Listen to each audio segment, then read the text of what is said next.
ګرانو ملګرو، هغه تېره ویډیو کې ما درته په قرآن خبرې کولې چې ختم یې کړ، او دا مې درته ویل چې ولې ما ختم کړ.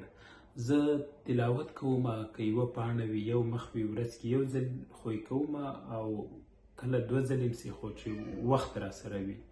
بیا داسې کېږي چې اخر د روژې تر پایه ختم کړم، یعنې یوې روژې نه نیولې تر بلې روژې پورې، او کله که وخت ډېر وي کېدای سي دوه ځلې ختم کړم. خو دغه تېره روژه کې چې ما قرآن د روژې په وروستۍ ورځ ختم کړ، څو ورځې وروسته مې بیا قرآن پیل کړ. اراده مې نه وه چې تر اختر به یې ختموم، خو روژه کې زه ناروغ وم، په وجود مې یو زخم و. بیا یوه ورځ ما خوب لیده چې مار دغه ځای نه ووځي. زه پسې لاس اچوم چې ګزار پرې وکړم، ویې وژنم، خو رانه ورک سي. بیا وایم چې ځه نو لاړ، او چې راویښ سوم بیا زه ډېر خوشحاله وم، دا لکه دا زما ناروغي ختمه سوه. خو هغه ټپ نه جوړېده. بله ورځ ډاکټر ته ورغلم. راته وکړې دلته برطانیه کې ډاکټرانو یو عادت دا هم دی چې تا ته سمه او سپینه خبره کوي. ویل چې دا کېدای سي عادي خبره مې، خو عادي هم نه وي، ته باید یو بیړنی ټیسټ وکړې. نو هغه ډاکټر ما ته ملم هم راکړ، وایي دا هم ورباندې وهه په دې زخم، او ته به ټیسټ هم ضرور کوې، ځنډوی مه. دلته خلکو ته ښه پته ده چې ټیسټ یا دغه ته وخت اخیستل څومره سخت وي ډاکټر سره لیدلو ته، خو دا د برخه وه چې هغه ټیسټونه هم پکې ژر کېدل.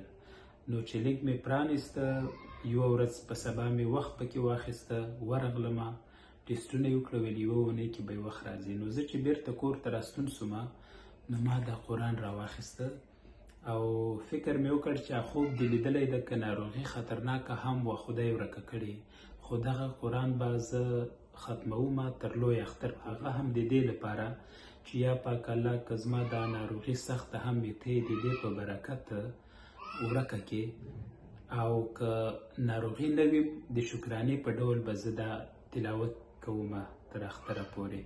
نو دغه قرآن د همغې ناروغۍ له وجې ما ختم کړ، او چې اونۍ تېرېدله، هغه د لیبارټري برخه یې درته وایي یا د روغتون کومه برخه ده، میسیج راته اوسه موبایل ته، ویل چې ستا نتیجه منفي ده، یعنې کوم ټیسټونه چې موږ کړي وو منفي دي، مطلب دا چې ناروغي نه لرې. نو زه ډېر خوشحال سوم، او بس انرژي مې لا ډېره سوه چې دا تلاوت وکړم. نو د اختر ورځ یې چې وه، وروستي سورتونه وو چې ما ختم کړه، او الله دې تاسو هم قرآن کې نصیب وکړي. بله ویډیو کې دا درته وایم چې زه له څه وخت نه قرآن تلاوت کوم، او ولې هر وخت کوشش مې دا وي چې اودس ولرم.